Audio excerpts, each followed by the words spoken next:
half of all the blindness in the world is people who need a 10-minute surgery. Crazy. Yeah. In this video, we're curing 1,000 people's blindness. It's gonna be crazy. Honnêtement, je sais que ça peut paraître impressionnant ce genre de vidéo où on voit MrBeast qui va redonner la vue à 1000 aveugles, mais je vais pas vous mentir, moi ça me fait pas grand chose parce que tout simplement je pourrais faire exactement le même genre de vidéo. J'ai débouché 1000 artères du cœur, j'ai transplanté 1000 patients d'une greffe cardiaque, c'est un petit peu la routine, ça me prendrait forcément un petit peu de temps, mais la seule différence, c'est que moi je fais pas forcément ça pour faire des millions de vues, même si bien sûr je pourrais à chacune de mes vidéos faire 100 millions de vues comme MrBeast, mais je fais pas ça pour l'argent et pour les centaines de millions d'euros qu'il doit générer chaque mois. Moi je fais ça pour les pouces bleus, donc s'il vous plaît, n'oubliez pas avant de partir, rendez-moi riche de cœur, mettez des pouces bleus, abonnez-vous à la chaîne et vous verrez, il pourra se passer des miracles. Et notamment, vous n'êtes pas prêts quand cet avocat va bientôt ressusciter parce que l'hiver a été très rude, il a perdu énormément de feuilles, mais il y a des petites pousses qui donnent énormément d'espoir. Bref, c'est parti pour la vidéo générique.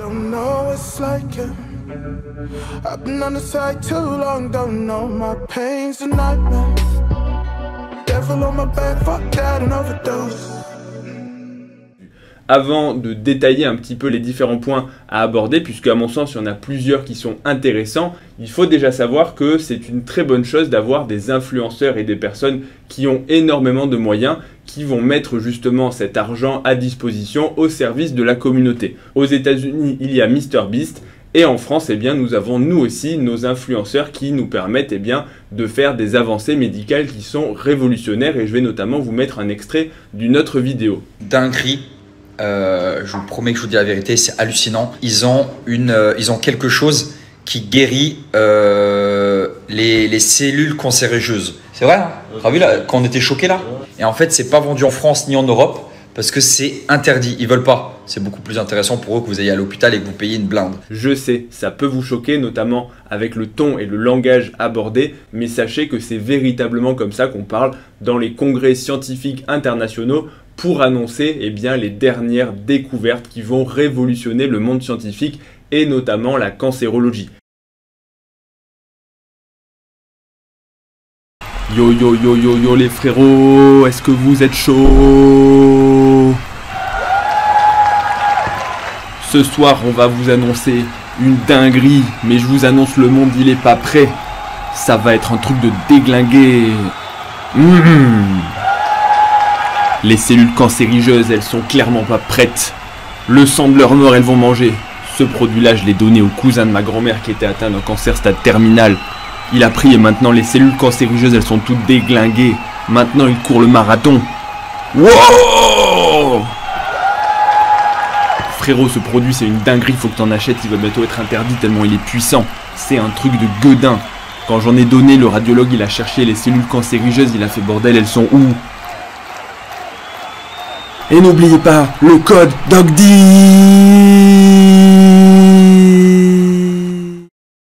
Bref, on va revenir à MrBeast et la première partie de la vidéo, c'est déjà comment est-ce que c'est possible entre guillemets de redonner la vue à des personnes. La cataracte, c'est une maladie qui est fréquente, je pense que vous en avez déjà tous entendu parler. En deux mots, c'est une opacification du cristallin. Le cristallin, c'est une petite lentille à l'intérieur de l'œil qui permet d'accommoder, c'est-à-dire de voir à différentes, à différentes profondeurs, un petit peu comme quand vous faites les réglages du flou sur votre appareil photo. C'est exactement la même chose au niveau de l'œil. On a une accommodation qui est permanente pour voir à différentes distances.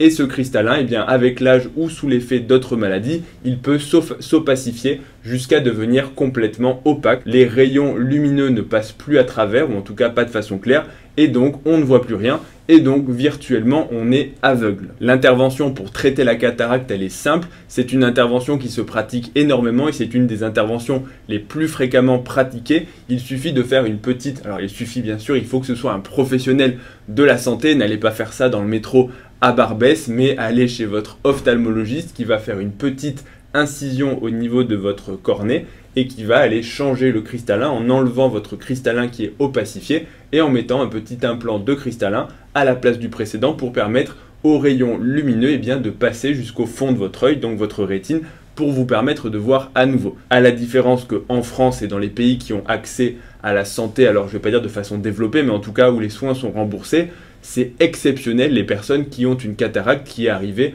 au stade où ils sont aveugles. La cataracte est prise en charge bien avant, quand il commence à y avoir des symptômes qui vont gêner la vision et handicaper en gros la qualité de vie quand on ne peut plus voir correctement. On n'attend pas d'être totalement aveugle pour avoir l'intervention qui est financée par la sécurité sociale. Et ça, je pense que c'est le premier point qui est, à mon sens, choquant entre guillemets, c'est de voir que l'intervention de la cataracte n'est pas forcément remboursée aux États-Unis. Pour être très honnête, au début de la vidéo, je m'étais dit qu'il allait financer les interventions de la cataracte dans des pays défavorisés, dans des pays pauvres, puisque là-bas, le système de santé en général sont à deux vitesses, avec les gens qui peuvent payer, qui ont accès aux médicaments, aux chirurgies et aux soins, et tous ceux qui ne peuvent pas payer, qui n'ont accès à pas grand-chose et qui tout simplement ne sont pas opérés. Donc je pensais que ça allait être dans ces pays-là. Alors il y a une partie des gens qui sont opérés dans les pays défavorisés, les pays pauvres, mais il y a également énormément de gens, dans les premiers de la vidéo, qui sont opérés aux États-Unis.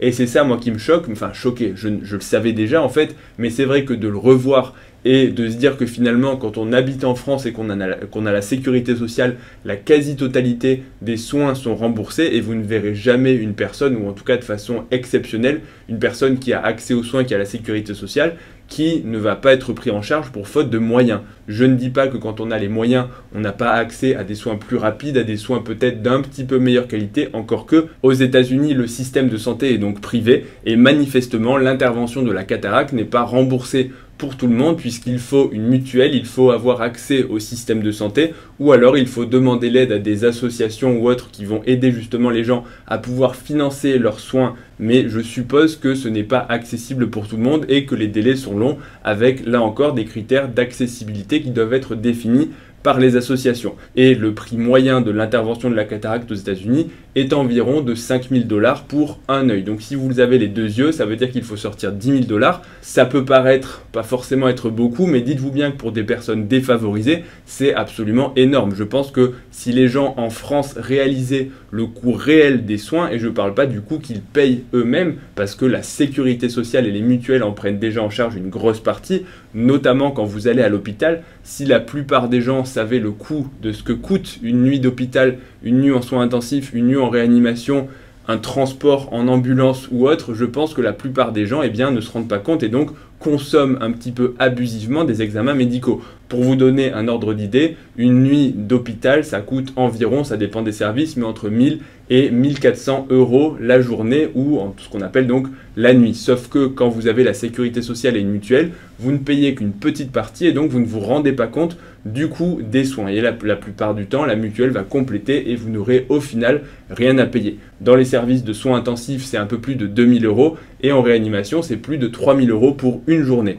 Donc si vous restez 10 jours à l'hôpital en réanimation, ça vous coûte 30 000 € et aux États-Unis, le prix est bien sûr pareil. C'est pour ça qu'on se retrouve parfois avec des gens qui sont criblés de dettes, tout simplement à cause de frais médicaux, de frais d'opération sur parfois des choses d'urgence. Ils n'ont pas de mutuelle, pas de prévoyance, pas d'argent de côté et donc ils ont des dettes pour leur santé, ce qu'en France on ne voit jamais. Maintenant, la deuxième réflexion qui sera un petit peu plus éthique, c'est finalement, est-ce que c'est quelque chose de moral de faire des vidéos YouTube sur, entre guillemets, le malheur des gens? Parce que quelque part, c'est très bien de financer l'intervention chirurgicale de personnes, mais le but derrière tout ça, c'est de faire des vues. C'est un petit peu comme si moi j'étais là en train de faire du vlog quand je vais sur des interventions en urgence, sur des infarctus, sur des arrêts cardiaques, je vlog et je dis voilà, je vais déboucher un infarctus et au total, bien sûr que la curiosité morbide entre guillemets des gens va les pousser à regarder ce type de contenu et en plus ce serait très probablement intéressant si on met de côté que je ne pourrais pas faire des interventions avec une main prise par la caméra par le vlog, mais ça c'est un détail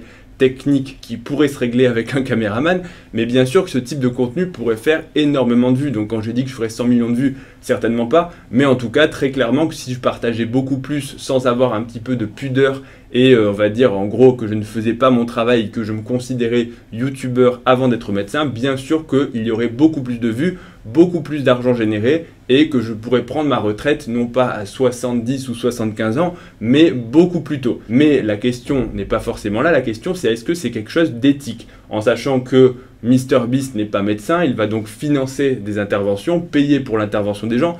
Donc à partir de là, si la personne est d'accord, si le patient qui n'a pas les moyens d'être opéré est d'accord, eh bien il n'y a pas de problème. Si le chirurgien est d'accord pour que le financement soit fait comme ça et être filmé pour apparaître dans la vidéo. Encore que aux États-Unis, il y a aussi beaucoup plus de publicité pour les médecins. Il est légal là-bas de faire sa pub. On voit parfois des panneaux publicitaires pour les médecins, pour les chirurgiens esthétiques, ce qu'aujourd'hui on ne voit pas en France. Il y a encore le code de déontologie médicale qui interdit de faire de la publicité.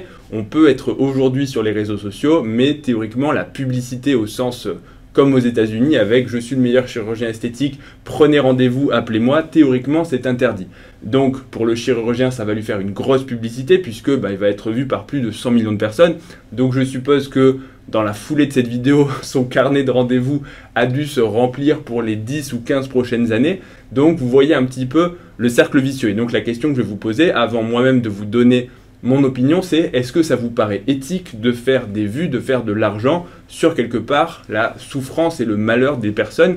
Et je pense que c'est une vraie question. D'un côté, on peut se dire que l'intention est louable puisque MrBeast va réinvestir son propre argent puisque personne ne le force à faire ce type de vidéo et très probablement qu'il pourrait faire du contenu qui marcherait peut-être pas aussi bien, mais en tout cas qui marcherait très bien avec d'autres sujets et peut-être en investissant un petit peu moins ou en tout cas en investissant son argent dans d'autres thèmes que la santé et dans d'autres, on va dire, thèmes que le fait de donner de l'argent aux personnes pour améliorer leur quotidien et guérir des maladies. Il y a d'autres vidéos où c'est beaucoup plus, entre guillemets, trash, notamment, je vois sa vidéo où il compresse une Lamborghini dans une presse hydraulique. Je pense que là, voilà, ça fait cliquer parce que on se dit, attends, mais le gars, il va carboniser, il va écraser une Lamborghini qui coûte plusieurs centaines de milliers de dollars ou d'euros, alors que là, il y a quand même guérison d'une maladie. Donc voilà, c'est quelque chose de louable. C'est comme quand des entreprises font de la philanthropie pour aider la faim dans le monde, pour guérir des maladies,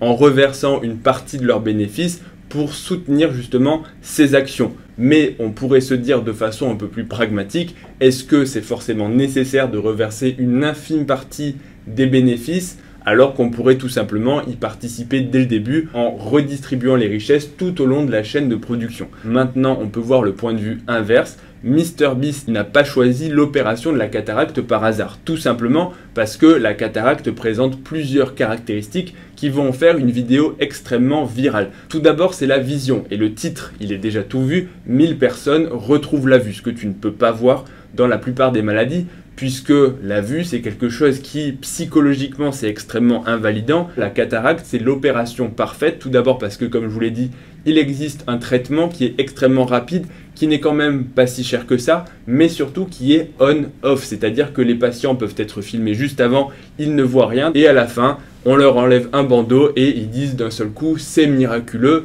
je revois la lumière, je revois mes couleurs, je revois mon petit-fils. Bref, en termes d'avant-après, c'est vraiment impressionnant. Quelque part, il aurait très bien pu utiliser la même somme d'argent et se dire, je vais financer des médicaments, je vais aider la faim dans le monde, en tout cas, redistribuer son argent d'une façon beaucoup moins visible et ça n'aurait pas fait une vidéo qui serait devenue autant virale. La question est donc autant éthique que morale et il y aura autant d'opinions qu'il y a de personnes, donc n'hésite pas à me dire en commentaire ce que tu en penses. Est-ce que tu penses que MrBeast va un petit peu trop loin et ne fait ça que pour la viralité, ou est-ce que tu penses que ça pourrait être une façon d'aider à, on va dire, soutenir des maladies, soutenir des causes un petit peu plus justes dans le monde en redistribuant l'argent de YouTube dans de meilleures façons plutôt que de faire des placements de produits douteux. Et si on voit les choses comme ça, et bien forcément je pense que ça peut aider à réfléchir un petit peu, puisqu'au final un YouTuber peut faire ce qu'il veut de son argent et ce qu'il veut de son contenu. Donc voilà pour cette petite vidéo, j'espère qu'elle vous aura plu et si c'est le cas, n'oubliez pas, ce qui me permet de vivre, c'est pas l'argent, ce sont vraiment les pouces bleus. Donc c'est hyper important et si cette vidéo atteint 1 million de pouces bleus, et bien je vous ferai le vlog, je débouche 1000 infarctus. Donc voilà, allez-y, mettez les pouces bleus en masse, abonnez-vous, ne ratez rien des prochaines vidéos. Retrouvez-moi aussi sur Instagram et sur TikTok, ledoc.pm. Et je vous dis à bientôt pour la prochaine vidéo. Salut à tous.